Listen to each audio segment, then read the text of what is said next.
তেওঁলোকক মানে বহুত নিন্দা কৰিলেও বহুত ঠেলিয়াই গতিয়াই আঁতৰাই দিলেও তেওঁলোকে মানে সেই সংগঠন এৰিব নোৱাৰে, নহ'লে পৰিয়াল চলাবলৈ দিয়ে। সেইকাৰণে যদি আত্মসন্মান আছে আচলতে শৃংখল চলিহাই চিৰকালৰ কাৰণে বীৰ লাচিত সেনা এৰি দিব লাগে। বীৰ লাচিত সেনাৰ প্ৰশাসনিক সচিব শৃংখল চলিহা ডাঙৰীয়াক কালি তেওঁলোকৰ বীৰ লাচিত সেনাই এমাহৰ কাৰণে অব্যাহতি দিছে, এমাহৰ কাৰণে তেওঁক জিৰণি দিছে। কালি যিটো সেই প্ৰস্তাৱ আছিলে, কালি যিটো নিৰ্দেশ বীৰ লাচিত সেনাৰ, এই বীৰ লাচিত সেনাৰ সেই নিৰ্দেশটোৰ কাৰণে মই বীৰ লাচিত সেনাক ধন্যবাদ আৰু কৃতজ্ঞতা জনাইছোঁ। আপোনালোক সকলোৱে জানে যে মই বীৰ লাচিত সেনালৈ এখন চিঠি দিছিলোঁ।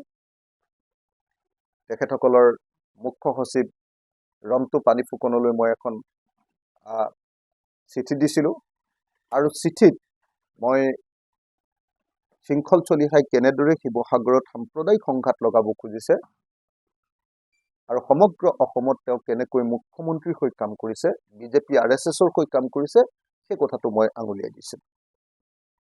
গতিকে কালি নাগৰিক সভাৰ এটা ডাঙৰ ফলাফল হ'ল যে কালি শৃংখল চলিহাক নাগৰিক সভাই নাকি লগালে আৰু সেই নাকি লগোৱাৰ কাৰণে মই বীৰ লাচিত সেনাক ধন্যবাদ জ্ঞাপন কৰিছোঁ। কিন্তু তাৰ অৰ্থ নিশ্চয় এইটো নহয় যে আমি খিলঞ্জীয়া মানুহৰ অধিকাৰ নিবিচাৰিম। তাৰ অৰ্থ নিশ্চয় এইটো নহয় যে খিলঞ্জীয়া মানুহৰ নেতৃত্বৰ কথা আমি নকম। আমি হাজাৰবাৰ খিলঞ্জীয়া মানুহৰ নেতৃত্বৰ কথা কম, খিলঞ্জীয়া মানুহৰ অধিকাৰৰ কথা কম। কিন্তু খিলঞ্জীয়া মানুহৰ অধিকাৰৰ কথা কওঁতে ধৰ্মৰ ভিত্তিত খিলঞ্জীয়া মানুহৰ মাজত আকৌ সাম্প্ৰদায়িক সংঘাত লগাবলৈ আমি চাব নালাগে।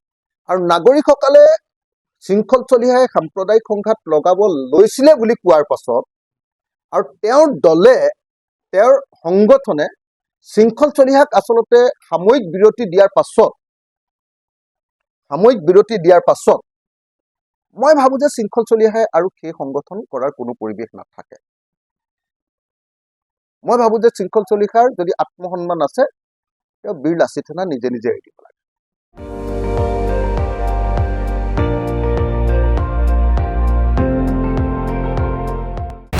আপুনি চাই আছে ND24, সৰ্বশ্ৰেষ্ঠ নহয় সৰ্বোত্তমৰ দৌৰ।